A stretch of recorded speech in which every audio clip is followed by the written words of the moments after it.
ஹலோங்க. இன்னைக்கு வீடியோல பொட்டுக்கடலை வச்சு பர்ஃபி தாங்க செய்ய போறோம். ரொம்ப சிம்பிளா பண்ணக்கூடிய இந்த ஸ்வீட் ரெசிபிக்கு தேவையான பொருட்கள் என்னென்னன்னு பார்த்துடலாம்.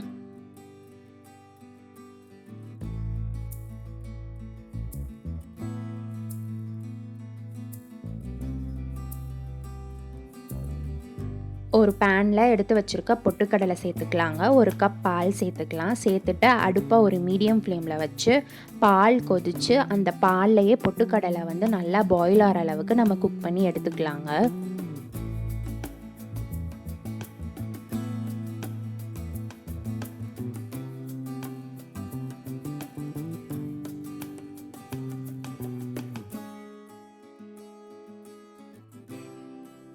பால் கொதிச்சு நல்லா வத்த ஆரம்பிச்சிருச்சுங்க. அதில் சேர்த்துருக்க பொட்டுக்கடலையுமே வந்து சூப்பராகவே வந்து பாயில் ஆகிருக்கு.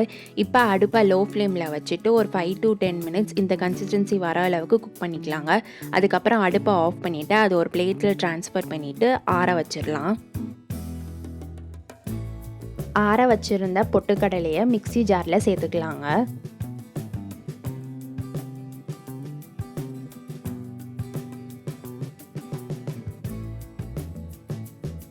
ஒரு கப் பால் சேர்த்துக்கலாங்க. சேர்த்துட்டு நல்லா ஃபைன் பேஸ்ட்டாக அரைச்சி எடுத்துக்கலாம்.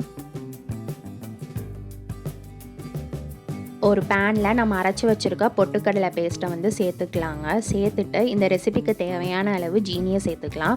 நான் வந்து ஒரு கப் பொட்டுக்கடலைக்கு ஒரு கப் சர்க்கரை சேர்த்துக்கிறேங்க. நீங்கள் உங்களோட ஸ்வீட் தன்மைக்கு ஏற்ற மாதிரி நீங்கள் வந்து ஜீனி வந்து எக்ஸ்ட்ராவோ குறைச்சலாவோ ஆட் பண்ணிக்கலாம். சேர்த்துட்டு அந்த சுகர் கரையிற அளவுக்கு நல்லா கைவிடாமல் ஸ்டிர் பண்ணிகிட்டே இருக்கலாங்க. அடுப்பை லோ ஃப்ளேமில் வச்சுட்டு கட்டிப்படாத அளவுக்கு நல்லா கிளறி விட்டுக்கிட்டே இருக்கணுங்க.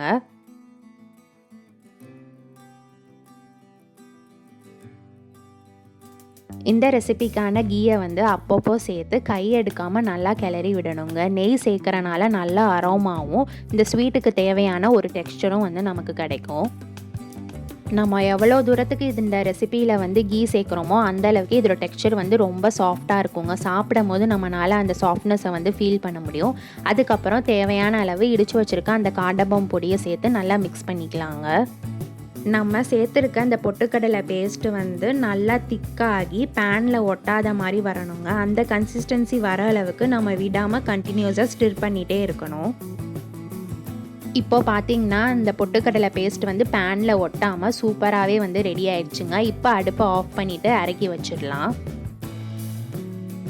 ஒரு பாக்ஸ் இல்லாட்டி வெசல் எடுத்துக்கலாங்க, இல்லாட்டி பிளேட் கூட எடுத்துக்கலாம். அதில் நல்லா வந்து கீயால் கோட் பண்ணி எடுத்துக்கலாங்க. ரெடி பண்ணி வச்சுருக்க பொட்டுக்கடலை பர்ஃபியை வந்து பாக்ஸ் ஃபுல்லாக ஃபில் பண்ணிக்கலாங்க. ஸோ நல்லா யூனிஃபார்மாக ஃபில் பண்ணிட்டோம்னா நமக்கு அந்த ஸ்வீட் வந்து நல்லா அந்த பாக்ஸோட எக்ஸாக்ட் ஷேப்லேயே வந்து கிடைக்குங்க. யூனிஃபார்மாக எல்லா இடத்துலையும் ஃப்ளாட்டண்டாக அந்த ஸ்வீட்டை வந்து ஸ்ப்ரெட் பண்ணிக்கலாங்க. ஸ்ப்ரெட் பண்ணதுக்கப்புறம் கடைசியாக ஒரு லேயர் ஆஃப் கீயை வந்து கோட் பண்ணிக்கலாம். கோட் பண்ணிவிட்டு இதை ஒரு 10 to 15 நிமிஷம் ஃப்ரிட்ஜ்லையோ இல்லாட்டி நார்மல் டெம்பரேச்சரில் வெளியிலையோ வச்சு வந்து செட் பண்ண விடலாங்க.